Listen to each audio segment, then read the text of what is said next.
எல்லாருக்கும் வணக்கம். என்னோட பேர் ஷாலினி. நான் தருமபுரி டிஸ்ட்ரிக்டில் பட்டகப்பட்டிங்கிற கிராமத்துலேருந்து தான் வரேன். என்னோட ஸ்கூல் காலேஜ்லாம் government school, government arts college தருமபுரியில் தான் படித்தேன். பிஎஸ்சி டிகிரி முடித்தேன், பிஎஸ்சி மேத்தமெட்டிக்ஸ் முடித்தேன். முடித்த உடனே நான் சேரும்போதே பேங்கிங் தான் படிக்கணும்னு முடிவு பண்ணி தான் சேர்ந்தேன். பேங்கிங் அந்த டிகிரி முடிச்சதுக்கப்புறமா வீட்டில் சொன்ன மாதிரி பேங்கிங் போகிற ஆசை இருக்குது, சேர்த்து விடுங்க அப்படின்னு சொல்லிட்டு ஃபஸ்ட்டு சப்போர்ட் என்னோட பெரிய அக்கா தான். அவங்க தான் இது மாதிரி நம்பிக்கை வச்சு நீ சேரு, நீ கண்டிப்பாக பாஸ் பண்ணுவேன்னு சொல்லி சப்போர்ட் பண்ணாங்க. அடுத்து என்னோட 2வது அக்கா, நான் சேரும்போது ஃபினான்ஷியலாக கொஞ்சம் டைட்டாக இருந்துச்சு. அவங்களோட ஜுவல் வச்சு அந்த அமௌண்ட் தான் வந்து சேர்ந்தேன். ஸோ அவங்களுக்கு என்னோட முக்கியமான மைல்ஸ்டோன் அவங்க தான். அவங்களுக்கு தேங்க்ஸ் சொல்லிக்கிறேன். அடுத்து பிளட்டு வந்து கண்டிப்பாக ஹெல்ப் பண்ணுவாங்க. அது போக அவரோட ஹஸ்பண்டோட மாமாவும் நிறைய ஹெல்ப் பண்ணியிருக்காரு, அவருக்கும் தேங்க்ஸ் சொல்லிக்கிறேன். இந்த மாதிரி படிக்கும்போது ஃபினான்ஷியலாக ரொம்ப கஷ்டப்பட்ட போதெல்லாம் என்னோடய அம்மா அப்பா ரொம்பவே கஷ்டப்பட்டாங்க. சாப்பாடுக்கு கூட அவங்க பிடிச்சி கூட எனக்கு அமௌண்ட் அனுப்பி ரொம்ப படிக்க வச்சாங்க. தேங்க்ஸ்ப்பா, உங்களுக்கு ரொம்ப நான் நன்றி கடன் பட்டிருக்கேன். அதுக்கப்புறமா படிக்கிறத பற்றி வந்துடுவோம். படிக்கும்போது நம்ம டெஸ்ட்டு போடுவோம், டெய்லி டெஸ்ட் இருக்கும். டெஸ்ட்டு முடிச்சுட்டு கரெக்ஷன் பார்க்கணும். கரெக்ஷன் தான் ரொம்ப ரொம்ப முக்கியம். இப்போ ஃப்யூச்சரில் படிக்க போகிற அச்சீவர்ஸ்லாம் சொல்லிடுறேன், தயவு செஞ்சு கரெக்ஷன் பாருங்கள்.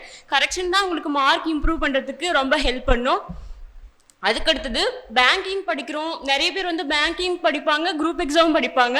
ரெண்டுமே படித்து வேண்டாம், ஒன்று சூஸ் பண்ணால் அதில் ஃபோக்கஸ் பண்ணி படிக்கணும். நான் நிறைய பேர் பார்த்துருக்கேன், பேங்கிங்கும் படிப்பாங்க, அதுக்கப்புறம் குரூப் எக்ஸாமுக்கும் டியூலாக படிச்சுட்டு இருப்பாங்க. எனக்கும் சொன்னாங்க, நீ ஏன் பேங்கிங் மட்டும் படிக்கிற, குரூப் எக்ஸாம் வருது, குரூப் 4 வருது, நீ கண்டிப்பாக பாஸ் பண்ணிடுவேன். எனக்கு அதில் இன்ட்ரெஸ்ட் இல்லை, எனக்கு பேங்கிங் தான் பிடிக்கும், நான் பேங்கிங் மட்டும் தான் படிப்பேன்னு சொல்லி பேங்கிங் தான் படித்தேன். அதுக்கப்புறம் என்னோடய டீச்சர்ஸ் தான், அவங்களும் நான் பாஸ் பண்ணேன்னு சொல்லும்போது ரொம்ப சந்தோஷப்பட்டாங்க. அவங்க நான் படிக்கும் போதுமே எனக்கு நிறைய ஹெல்ப் பண்ணியிருக்காங்க, அவங்களுக்கும் தேங்க்ஸ் சொல்லிக்கிறேன். ஃபர்ஸ்ட் ஆஃப் ஆல் எல்லாருக்கும் வணக்கம். என் பாப்பா சொன்ன மாதிரி ஜுவல்லு மணி எல்லாமே அப்பாற்பட்ட விஷயம். ஃபஸ்ட்டு நாலேஜ் வேணும். அவளுக்கு திறமை இருக்குது, பட் எங்ககிட்ட பணம் இல்லை. அவள் எவ்வளோ பண்ணா, 10th second mark, 12th first mark, 1 year வந்து காலேஜ் சேராமல் வீட்டில் அவளே ஓனா நீட்டுக்கு படித்து அவளா ஓனா படித்து பாஸ் ஆனா, பட் கட் ஆஃப் இல்லை. அப்புறம் சரி மறுபடியும் காலேஜ் 1 இயர் போயிடுச்சு. அதாவது 12th முடிச்சு 1 இயர் முடிஞ்சு போச்சு.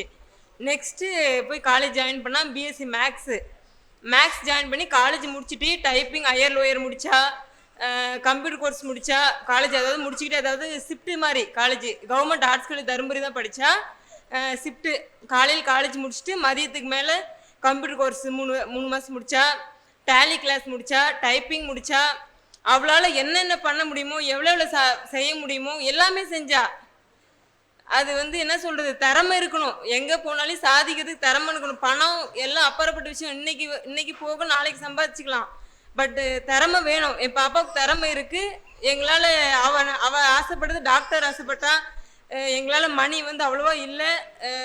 நீட் அதாவது பாஸ் பண்ணி அங்கே போன இடத்துலையும் பாதி பீஸ் கேட்டாங்க. பாதி பீஸ்னாவே 10 lakh 15 lakh அது மாதிரி அமௌண்ட் இருக்கும். அவ்வளோ பட்ஜெட் கொடுத்து எங்களால் படிக்க வைக்க வசதி இல்லை. சரி அவளே அப்புறமா அவங்க ஃப்ரெண்ட் மூலிமா ஐஏஎஸ் அகாடமி, இந்த மாதிரி சுரேஷ் ஐஏஎஸ் அகாடமி இருக்குது, அங்கே போய் பார்க்கலாம், சுரேஷ் அகாடமியில் நல்லா கோச்சிங் இருக்குது, நல்லா படிக்கலாம் அப்படின்னு சொல்லிட்டு சரி ஏதேதோ ஆசைப்பட்டா. எங்களால் வந்து கூட சப்போர்ட் பண்ண முடியல.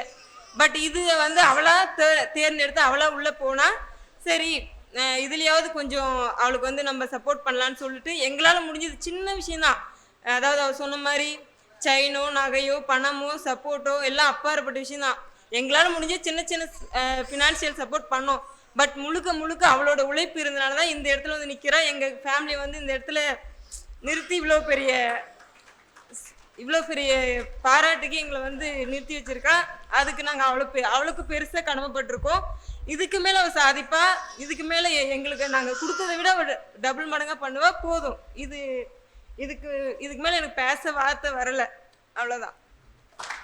இன்னொரு விஷயம் சொல்லிக்கிறேன். ராஜா சாரை பற்றி சொல்ல மறந்துட்டு கொஞ்சம் பதட்டத்தில் இருந்தேன். நான் எப்போ லோவாக ஃபீல் பண்ணாலுமே ராஜா சார் அவங்க சொன்ன மாதிரி அடுத்த ரிசல்ட் வந்து அடுத்த நாள் கண்டிப்பாக கிளாஸ்க்கு வரணும், அவரோட ஸ்பீச் கேட்க தான். அப்படி ஒரு பூஸ்ட் அவர் பேசுகிறது. கண்டிப்பாக நீங்கள் வர எக்ஸாமில் பாஸ் பண்ணிடுவீங்கன்ற அளவுக்கு அவர் பேசுவார். ரொம்ப அழகாக சொல்லிக் கொடுப்பாரு. குவான்ஸ்லாம் நான் காலேஜ் ஷிஃப்ட் வந்து சேரும்போது அவர் தான் குவான்ஸ் எடுத்தார். ரொம்ப அழகாக நடத்துவார், புரியுற மாதிரி நடத்துவார். நான் கொஞ்சம் லேட்டாக தான் கொஞ்சம் லேட்டாக தான் லேர்ன் பண்ணிங்கன்னா கொரோனா பேட்ச் காலேஜ் 1.5 வருஷம் தான் காலேஜ் போனேன். கொஞ்சம் லேக் ஆகிட்டேன் மேக்ஸ்லலாம். இங்கே வந்து கொஞ்சம் இம்ப்ரூவ் ஆகிறதுக்கு அவர் தான் ரொம்ப ஹெல்ப் பண்ணார். Thank you sir. அதே மாதிரி என்னோடய ஃப்ரெண்ட்ஸு ரூம்மேட்ஸ் இருக்காங்க. ரூமில் 2 பேர் இப்போ படிச்சுட்டு இருக்காங்க. வர எக்ஸாமில் கண்டிப்பாக பாஸ் பண்ணுவாங்க. அவங்களுக்கு ஆல் தி பெஸ்ட் சொல்லிக்கிறேன். அவங்க 3 பேரும் குரூப் ஸ்டடி பண்ணி எனக்கு கரண்ட் அஃபேர்ஸ் சுத்தமாக நான் படிக்கவே மாட்டேன். நியூஸ் வந்துச்சுனாவே அந்த சேனலை ஆஃப் பண்ணிட்டு ஓடிடுவேன். அந்த மாதிரி ஒரு ஆள் நான். அவங்க கூட சேர்ந்து தான் நான் வந்து கரண்ட் அஃபேர்ஸ்லாம் முழுசாக படிக்க ஆரம்பித்தேன். அதே மாதிரி பாரதி அக்கா கூட தான் எனக்கு ரீசனிங் நல்லா கற்றுக்கிட்டேன். நம்ம ஸ்கூலில் ஸ்டாஃப் சொல்லி கொடுத்தாலும் ஒரு ஃப்ரெண்ட்ஸு ரூம்மேட் சொல்லி கொடுக்கும்போது அது ஒரு டிஃப்ரெண்ட் அப்ரோச்சாக இருக்கும். அவங்க சொல்லி கொடுக்குறது நல்லா புரியும். ஸோ படிக்கும்போது குரூப் ஃபார்ம் பண்ணி படிக்கிறது கொஞ்சம் ஹெல்ப் பண்ணணும்னு நினைக்கிறேன். தேங்க்யூ. அப்புறம் கோக்கி அவ்வியக்கா அவங்களுக்குலாம் நல்லா பாஸ் பண்ணுறதுக்கு ஆல் தி பெஸ்ட் சொல்லிக்கிறேன். Thank you so much. Suresh, IAS Academy.